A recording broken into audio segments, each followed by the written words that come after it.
The 1960s were a decade when radio stations, the BBC, and government agencies decided that certain songs were simply too dangerous to let the public hear.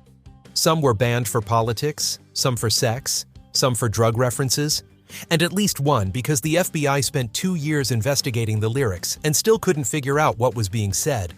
These are the 15 banned songs from the 60s you must hear for the first time in 60 years.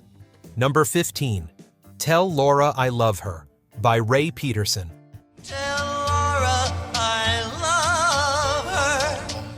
Tell Laura I Love Her was released in 1960 by Ray Peterson and became one of the first songs to run into mass radio bans in the new decade. Written by Jeff Barry and Ben Raleigh, the song tells the story of a young man who enters a stock car race hoping to win prize money for an engagement ring, crashes fatally, and dies calling out his girlfriend's name. Tell Laura I need her. The ban was widespread across the United States, with numerous stations refusing to play it on the grounds that its storyline encouraged tragic death among young listeners. The BBC also banned Ricky Valence's British cover version entirely, though that didn't stop Valence's recording from reaching number 1 on the UK singles chart in 1960. Ray Peterson's original climbed to number 7 on the Billboard Hot 100 despite the bans. Tell Laura not to cry. The genre the song helped define, teen tragedy pop, went on to produce several more banned recordings through the early 1960s, most of them similarly consumed by audiences who never asked permission from radio programmers before deciding what they liked. Tell Laura I love her. Number 14. Louie Louie by the Kingsmen. Louie Louie was recorded by the Kingsmen in April 1963 in a single session, with lead singer Jack Ely standing on his tiptoes to reach the microphone and singing the whole thing in one take. The recording was raw, the vocals were almost completely unintelligible, and within a year, it had sparked one of the most absurd moral panics in the history of American radio. The problem was that nobody could understand what Ely was singing.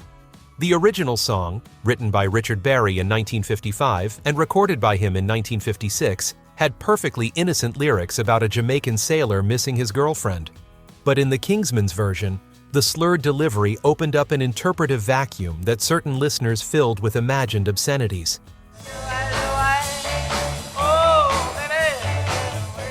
The FBI opened an investigation into the recording in February 1964 and spent more than 2 years studying the lyrics before officially concluding in May 1965 that the recording was unintelligible at any speed.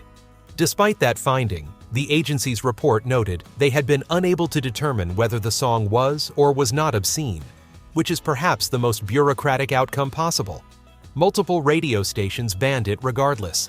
It still reached number 2 on the Billboard Hot 100 in late 1963, and it remains one of the most covered songs in rock history.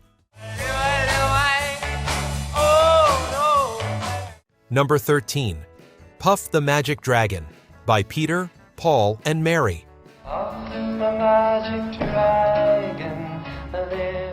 Peter, Paul, and Mary released Puff the Magic Dragon in January 1963, and it reached number 2 on the Billboard Hot 100. The song was written by Peter Yarrow and Leonard Lipton. Lipton had written the original poem as a Cornell University student in 1959, and Yarrow had found it in his roommate's notebook years later. It is a straightforward melancholy story about a boy who grows up and stops believing in the magic dragon he once played with as a child. And frolicked in the autumn mist in a land. Multiple radio stations banned it on the grounds that the song was a coded endorsement of marijuana use, with various commentators suggesting that puff referred to inhaling smoke, dragon was slang for marijuana, and so on through an interpretive exercise that required considerable imagination. Peter, Paul, and Mary denied any such meaning consistently, and in some frustration for the rest of their careers. Peter Yarrow called the drug interpretation sloppy, slanderous in multiple interviews.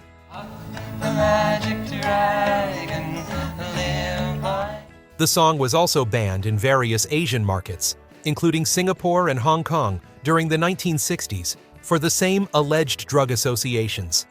The dragon in the song was named after a real person. Puff was a nickname used by Yarrow's friend. None of this slowed the moral panic, which had a life of its own entirely independent of anything the song actually said.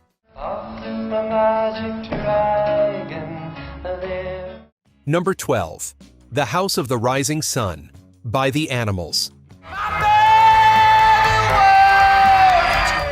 The Animals' recording of The House of the Rising Sun came out in June 1964 and went to number 1 in both the United Kingdom and the United States. The song itself was a traditional folk melody, with roots stretching back to the early 20th century, recorded in various forms by artists, including Lead Belly, Josh White, and Bob Dylan, whose own acoustic version appeared on his 1962 debut album. The Animals' electric arrangement, built around Alan Price's organ line and Eric Burdon's raw vocal, transformed it into something much more immediate. It also made its content impossible to ignore. The song is told from the perspective of a person ruined by life in a New Orleans brothel. Depending on which interpretation you follow, the narrator is either a woman describing the house of prostitution that destroyed her family, or a man warning others about the same place. Either way, the subject matter was not family radio fare. In the house of the rising sun. Several stations in the United States declined to play it on the basis of its lyrical content. The BBC had more complex objections, relating primarily to the commercial viability of a nearly 4.5-minute single at a time when most pop songs ran 2 minutes. Whether the length or the content was the primary concern depended on which broadcaster you asked. In any case, it reached the top of the charts on both sides of the Atlantic, regardless of who refused to play it. Number 11. Eve of Destruction by Barry Maguire. We're on the eve of destruction. Barry Maguire recorded Eve of Destruction in a single take in July 1965, reading the lyrics off a sheet of paper for the first time in the studio. The song had been written by P.F. Sloan, and it attacked virtually every major point of tension in American political life at the time: the Vietnam War, segregation, racial violence, nuclear proliferation, and the hypocrisy of politicians who sent young men to fight wars they could not legally vote to approve or oppose. Tell me over and over and over. The BBC banned it immediately, citing the song's overall political negativity and its potential to cause general despondency. Numerous American radio stations refused to play it as well, with one counterpart effort generating the direct response song Dawn of Correction by The Spokesman, recorded to rebut Maguire's lyric point by point. Despite the bans, Eve of Destruction reached number 1 on the Billboard Hot 100 in September 1965, making it one of the most commercially successful banned songs in American chart history. You don't believe we're on the eve. Maguire had been a member of the New Christy Minstrels before going solo. He largely stepped away from pop music in the early 1970s, becoming an evangelical Christian and recording gospel material. He passed away in March 2024 at the age of 82. We're on the eve of destruction. Number 10. My Generation by The Who. The BBC's specific objection to My Generation, released by The Who in October 1965, was that Roger Daltrey's deliberate stutter throughout the song might cause offense to people who had actual stuttering disorders. The ban was enforced briefly, before the weight of public demand made it impossible to sustain.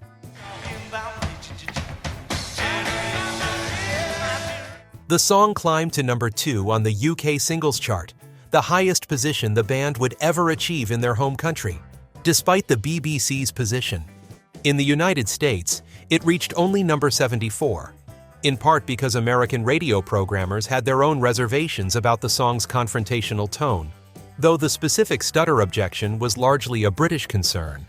Pete Townshend had written the song on his 20th birthday on a train to Southampton. Partly inspired by genuine personal anger, after his vintage Packard hearse was towed on the orders of the Queen Mother. The creative infrastructure of the song, John Entwistle's bass solo, the key modulations, the deliberate dissolution into feedback, was genuinely innovative by the standards of what else was on the radio in late 1965. The BBC's concern about stuttering somehow missed all of that. Number 9. God Only Knows by the Beach Boys. God only knows what I'd be without you. Brian Wilson and Tony Asher wrote God Only Knows as part of the 1966 Pet Sounds album, and it is widely regarded as one of the finest pop songs ever recorded. Paul McCartney has called it his favorite song. Its orchestration, chord structure, and round-form ending distinguished it from essentially everything else on the radio in 1966. God only knows what I'd be without you. The ban, in the United States, was straightforward in its silliness. The word God in the song's title made it inappropriate for some Southern American radio stations, which declined to air it on the grounds that mixing religious language with rock music was blasphemous, or at minimum improper. Brian Wilson reportedly considered changing the title to Fred Only Knows as a joke workaround, according to multiple accounts.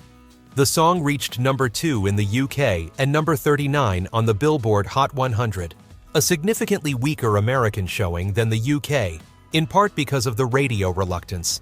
It has since appeared on numerous lists of the greatest songs ever recorded, including multiple Rolling Stone polls. The stations that refused to play it in 1966 made exactly the wrong call. God only knows what I'd be without you. Number 8. Society's Child by Janis Ian. She says I can't see you anymore. Janis Ian wrote Society's Child when she was 14 years old in 1965 and finally released it as a single in 1967 at the age of 16. The song is a first-person account of a young white girl whose relationship with a black boy is ended by her mother's intervention and the social pressure of the community around them. Can't see you anymore. Radio stations across the United States refused to play it. Some cited the explicit treatment of interracial romance as unsuitable for their markets.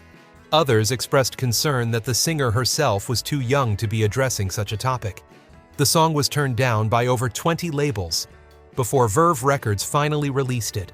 When it was played on television during a Leonard Bernstein-produced television documentary about rock music in 1967, the resulting exposure sent it to number 14 on the Billboard Hot 100, despite the continued radio reluctance.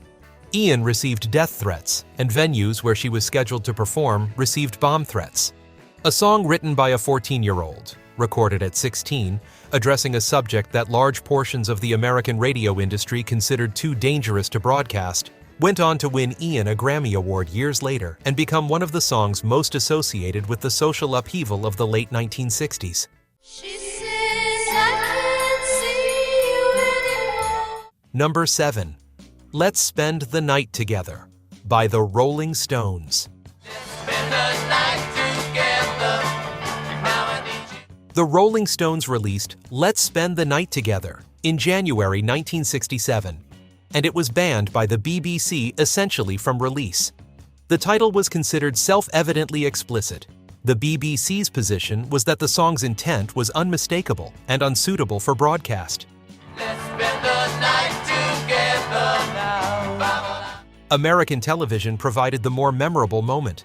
When the Stones appeared on The Ed Sullivan Show on January 15, 1967, Sullivan's producers informed Mick Jagger that the lyric would need to be changed before the song could be performed on the program. Jagger was told to substitute, "Let's spend some time together," in place of the original phrase. He complied, but rolled his eyes in a manner visible to the television audience and apparently to everyone watching at home. Sullivan had previously forced the Stones to make a similar change on an earlier appearance. The BBC eventually relented on the ban, while the song was still commercially relevant. It peaked at number 3 in the UK and number 55 on the US Billboard Hot 100. The relatively modest American performance partly reflecting the radio reluctance. Number 6. A Day in the Life by the Beatles. Nobody was really sure if he was from the house before. The BBC band A Day in the Life in May 1967, just days before the release of Sgt. Pepper's Lonely Hearts Club Band. The song was the last track on the album and was widely considered the most artistically significant piece of work the Beatles had produced to that point. The specific lyric that drew the BBC's concern was the phrase, "I'd love to turn you on." The corporation determined that this was a reference to drug use and refused to broadcast the song. I saw a film today, oh boy. John Lennon said it wasn't about drugs. Paul McCartney, who wrote the bridge section of the song that contained the phrase, acknowledged in later interviews that there was a drug element to the lyric, but that the song was not simply or exclusively about that. The BBC's ban stood regardless.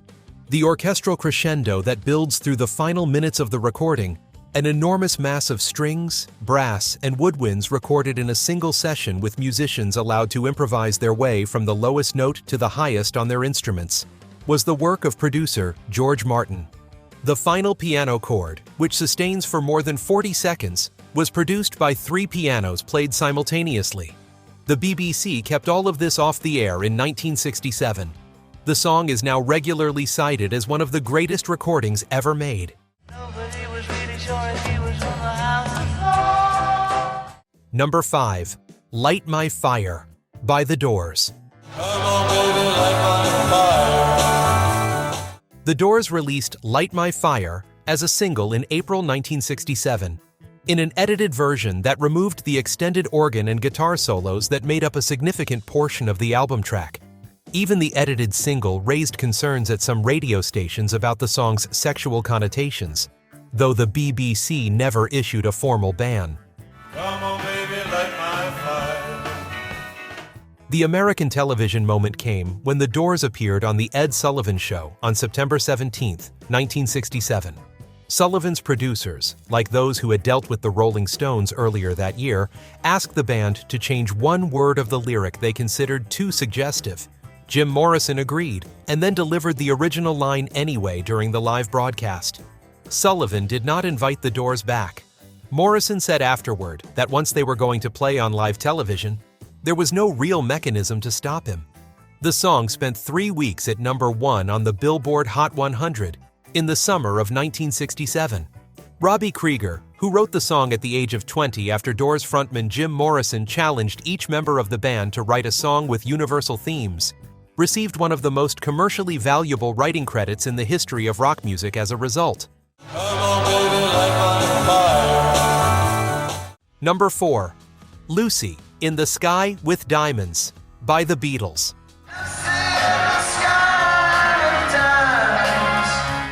The BBC banned Lucy in the Sky with Diamonds shortly after its release in June 1967, on the grounds that the initials of the title, LSD, constituted a deliberate reference to the hallucinogenic drug lysergic acid diethylamide.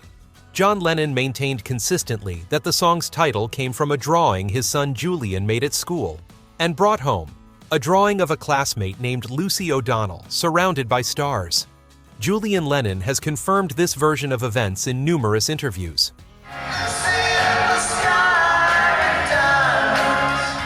Whether Lennon's explanation is complete or not, the psychedelic imagery in the song, the cellophane flowers, newspaper taxis, and kaleidoscopic visual landscape, was clearly drawing on the same experiential well as the music being produced by others in the same scene during 1967. The BBC's concern was not entirely without a cultural basis, even if the specific initials were apparently coincidental. Lucy O'Donnell, the real Lucy from the drawing, died of lupus-related pneumonia in 2009.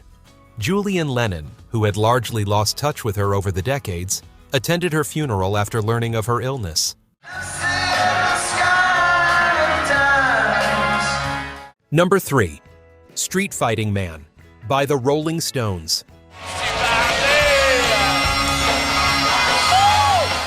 The Rolling Stones released Street Fighting Man in August 1968 in the United States. At a moment of extraordinary political violence, the Democratic National Convention in Chicago had ended in chaotic confrontations between police and protesters in the streets. broadcast on national television. Robert Kennedy had been assassinated in June. Martin Luther King Jr. had been assassinated in April. Several major American radio stations in Chicago and elsewhere refused to play the song, fearing it could incite further violence at a moment when the country felt genuinely on edge. The BBC had its own reservations. The song peaked at number 48 on the Billboard Hot 100, a commercial performance that did not reflect its cultural impact. Keith Richards later cited its U.S. chart failure as evidence of how effectively radio bans could suppress a song that the public would otherwise have embraced. Mick Jagger has said the song emerged from his experience of attending a political rally in London's Grosvenor Square, a large and heated protest against the Vietnam War in March 1968. The frustration in the song is not about violence for its own sake, but about the feeling of being full of political energy, with no clear outlet for it. The stations that banned it heard something different.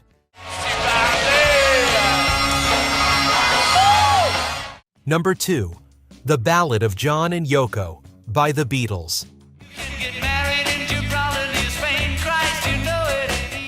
The Beatles, in this case specifically John Lennon and Paul McCartney, who recorded the entire track themselves in a session at Abbey Road in April 1969, released The Ballad of John and Yoko in May 1969. It went to number 1 in the UK. In the United States, numerous radio stations refused to play it.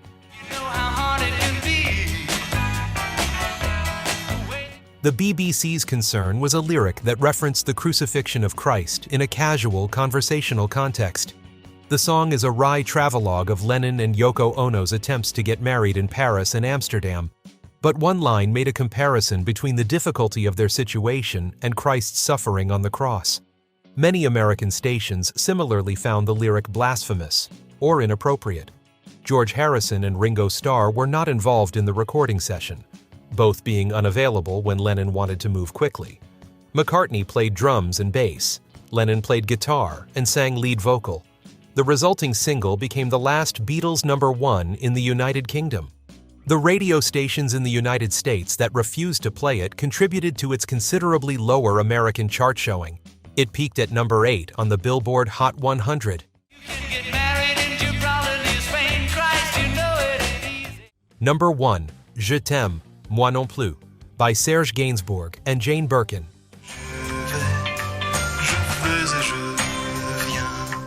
Serge Gainsbourg originally recorded Je t'aime, moi non plus in 1967 with Brigitte Bardot, who then refused to allow its release, fearing the explicitness of the recording would damage her reputation. Gainsbourg re-recorded it in 1969 with actress Jane Birkin, and the new version was released in July of that year. The BBC banned it immediately and comprehensively. So did radio stations across Europe. The Vatican issued a formal condemnation. In the United Kingdom, Philips Records dropped the single from its roster under pressure, and the record was picked up by the small independent label Major Minor, which pressed and sold it anyway. The BBC ban made it more desirable, and it reached number 1 on the UK singles chart in October 1969. The first number 1 in UK chart history to have been banned by the BBC.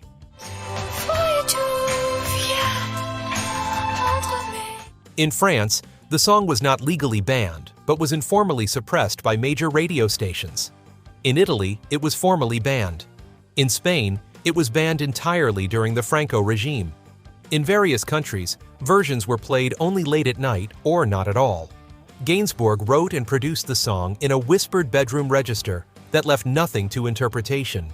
Birkin's vocal performance completed what the arrangement started. The whole thing runs under 5 minutes. The sum of what it triggered, Vatican condemnations, national radio bans, a record label dropping it, and eventually a number 1 single, is one of the more complete histories of censorship producing the opposite of its intended effect in the entire decade.